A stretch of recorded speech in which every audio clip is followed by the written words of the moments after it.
நம்ம வீட்டுக்கு தாமரை அக்கா வந்திருக்காங்க பாருங்க. நிறைய இன்ஸ்டாகிராம் பார்த்துருப்பீங்க. அக்கா வந்துட்டு மிகப்பெரிய உழைப்பாளி, நிறைய சமையல் செய்வாங்க. நான் நிறைய நாள வீடியோ பார்த்துருக்கிறேன். அப்புறம் மெசேஜ் பண்ண பார்த்தீங்க அப்படின்னா நம்பர் ஷேர் பண்ணிட்டோம். அக்கா ரொம்ப தேங்க்ஸ்ங்க எங்களை பார்க்க வந்ததுக்கு.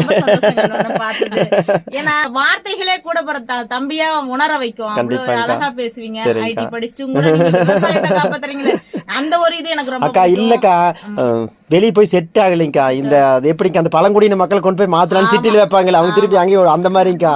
அது விவசாயத்தை விட்டு போயுமே நம்மளால ஒன்னும் செட் பண்ண முடியலைக்கா. வந்துட்டோம். ஆமா ஆமாக்கா, எல்லாமே அதுவும் நேச்சுரலா மக்களுக்கு கொண்டு போய் சேர்த்துறீங்க. அது ரொம்ப சந்தோஷம்.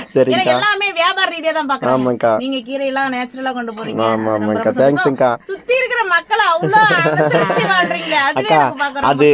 அது அப்படி இங்க இருக்கிற எல்லாரும் அப்படிதான்க்கா. அது எங்க அப்பா கிட்ட இருந்து வந்த ஒரு குணம்க்கா. எதுனாலும் எங்க அப்பா கொஞ்சம் உதவி பண்ண வரைக்கும் அவர்கிட்ட இருந்து ஒரு குணங்கள். நம்ம சந்ததியில இத காப்பாத்துறமே, அதுவே நமக்கு சந்தோஷம். நிறைய வீடியோ பாத்துருக்கேன்க்கா. அதே மாதிரி நீங்க தோசை சுட்டு அந்த அந்த இதுல வெங்காயத்தெல்லாம் போடுவீங்களே, அது ரொம்ப ஆச்சரியமா இருந்தது. கிட்டத்தட்ட ஒரு 30 தோசைய அசால்ட்டா பண்ணீங்களேக்கா. அது ரொம்ப சந்தோஷமா இருந்தது. வந்து எங்களை பார்க்க வந்தது தேங்க்ஸ்க்கா. நீங்க சொன்ன டைமுக்கு நாங்க வர முடியல, 1 மணி நேரம் கழிச்சு தான் கீரையெல்லாம் பொறிச்சிட்டு வந்தோம். கொஞ்சம் வெயிட் பண்ணிட்டீங்க.